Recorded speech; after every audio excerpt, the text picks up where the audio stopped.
Hello again everyone, Saka here, and if this view looks familiar, then you watched the COTA race that the Cup guys put on May 23rd, and I thought, what exactly would it take to wheel a stock car around COTA in the fog and rain? So we're ready for 5 laps here. So on the front stretch here, starting in 26th place out of 26 cars, making our way down the front stretch, and you can see up ahead a lot of spray and fog. We're going to take the outside here around turn 1. A little loose up at the top of the hill as those tires unload, but that sets us up well for the right-hander of the Asus start here in 3rd gear, trying to keep it right under that 2 car. Let it drift to the outside, and as long as my right hand isn't in the way, you can see what my feet are actually doing represented in the game well. A lot of just what my skip barber instructors would call laying the big toe on the throttle, not really punching the throttle as of much, just keeping the rear tires under us here is the most important thing. There are a few turns here that the car really unwedges and wants to slide out. We have to be earlier on the wheel as far as that turn is concerned. We can get to 3rd gear through here, even 4th gear as we come down the hill, and this is where Martin Truex Jr. had that big crash on this straightaway coming up. We'll go down to 1st gear. As these tires fall off, we'll keep it in 2nd to keep the power down, but off the corner we go, and this is the straightaway. You can see ahead the fog on the horizon, and this is kind of what we were seeing. If we were a lot closer to that car in front, we would be in that spray, and you could see a whole lot of nothing. Big braking zone right here. This is where Kurt Busch overshot and nearly cleaned out 2 cars, but he ended up going through the gravel, getting to the access road, and rejoining the racetrack. No worse for the wear. Very difficult right-hander here. This is the most difficult part of the racetrack for sure. Really slow, tight corner, and you want to get the power down, but you just can't in these wet conditions. And then this offset left, you miss the first apex, you try to hit the second, and carry speed through here as speed picks up. This is probably the funnest corner on the racetrack if you can get it right. It's a controlled slide all the way through. Essentially, that left rear tire will be screaming by the time you get done, but if you can get it just right, you can keep the car rotating on its own and just drive it with the throttle. And coming back to the last corner of the racetrack, a good passing zone opportunity right here, and that will complete the first of 5 laps. So let's see if we can reel these guys in, and you can see we can't really see in front of that car in front of us, and in fact with that spray we lose the car entirely. We'll try to gain some space here, use the hill to our advantage on the braking, get slowed down as much as possible before we make that tight left turn.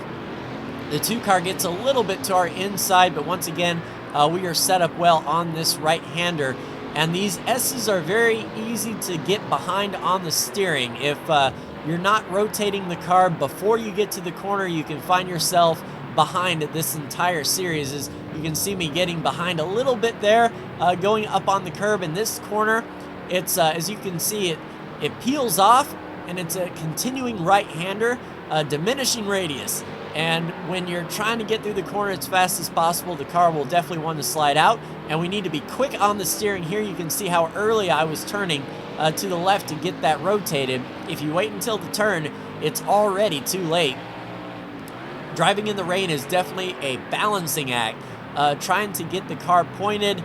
On dry tires, you can get away with it a little bit. You can use that grip to your advantage, but no such grip here in the rain.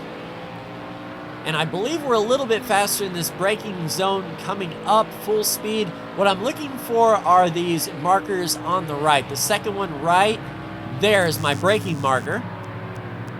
And it's not good to have a braking marker that can be moved or destroyed during a race. Don't count on shadows. Don't count on near track signage, because if that goes away and you're expecting it and looking for it and someone is taking it out, you're going to miss your braking point. So probably a terrible idea to use a sign for braking point, but luckily it's working out so far. Just trying to get the car pivoted left and very ginger on the throttle. You can see my right foot was maybe a quarter of the way down, a quarter to half throttle in second gear at most. And then once you get into third gear, you can open it up just a little bit, especially in a straight line. And we'll take advantage here, get down to second gear through this left-hander. If we can hit that apex and get out to the Hot Wheels sign, we can carry a lot of speed. And then another second gear corner right here, making the braking zone, getting to the inside. Hopefully we can clear them. Indeed we can. Trying to stay off of them. You can see the snap oversteer that we had to pitch and catch the car. Luckily, these rain tires are doing a pretty decent job on the stability side. As long as you take care of these tires, they'll take care of you, but you definitely cannot overdrive these things for sure. A little pressure on the back, but it doesn't force the issue too awful much. And let's make sure that we hit these S's correctly. Modeled after Maggots and Beckett's at Silverstone, if my history doesn't elude me. A little bit of braking there. This is where the diminishing radius comes in, and right here the turn tightens up, and you can see it's at the top of a hill, so you already want to be flung off to the left side, and on top of it not being banked at all, you're counting on sheer mechanical grip, not aero grip in the slightest. Nice and early through that left-hander. Have to counter steer just a little bit, but not too hard. That's a pretty fast section right there. That left-hander, if you can nail it, you can pick up a lot of speed coming into this braking zone. And now I'll only go down to second gear. That will allow me to keep better control under acceleration there. Short shifting a bit so I can get full throttle into third gear. And then, of course, just keep it matted down the straightaway. The spray hitting that car behind us and the spray from the car in front of us. We can't see him at all. There's our braking point right there, really driving in, looking very Kurt Busch-like, but we are going to make it just barely, forcing him off the track just a little bit, but we're actually set up well for this right-hander coming up, so if you want to overshoot that corner, get to the right-hand side and you can better defend your position. We just need to get away from him here, use this left-hander and try to get a good launch out of the corner, hook this as tight as possible. That was a good hook. You saw that the car actually did bite in the center of the corner a little bit better.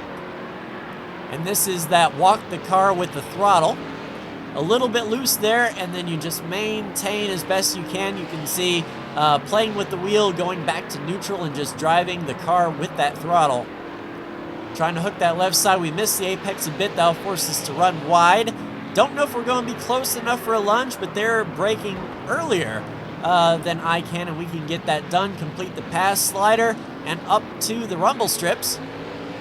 And he actually had to get out of the gas coming on the straightaway, so that's going to hurt his entire straightaway speed. And we're set for another lap here. Catching this big pack of cars, we can see those shadows, the silhouettes on top of the horizon. And if we can put together a good series of corners, we might be able to get up there, especially if they start racing amongst themselves. Solid right-hander, getting slowed up for this left-right left. This is where getting behind can really hurt you. Trying to keep that car on the right side, touching the apron a bit to help it turn, and you can see us wash out at the top of that hill. That sets us up poorly for this left-hander. Luckily, no one is there to press the attack, but sliding too far to the left and not being able to get back to the right will definitely hurt. We're a little behind there. The car didn't pivot as quickly as I needed it to. So sort of in the middle of a sandwich here, not really under pressure, but not really attacking either. But side by side in front of us is a very good sign. Neither one of those guys, they're crap. Well, I thought they would be able to race side by side and force each other into the next corner, but we'll just use our straightaway speed to our advantage. And each lap I'm finding a little bit further that I can brake here. You can see we really catch up there. Down to second, right under that 63. Chops us just a bit, but I think we are within shouting distance now. Just being very ginger through here, putting a ton of wheel into that right-hander, almost flinging us off the road. and good attack to the left-hand side. I think we'll be able to take the shorter way around and indeed complete that pass, so that's one pass done. Trying not to touch the rumble strips too much under acceleration. That really upsets the car. But if these guys are going to leave the bottom open for us, we'll take advantage.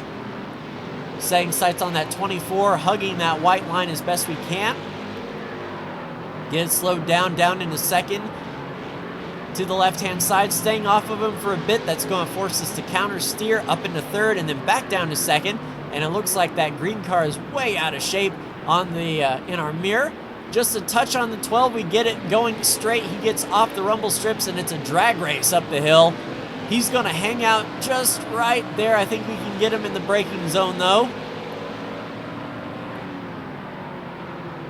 Yeah, able to really drive in long. There's the 18, just a little bit into the 18 there.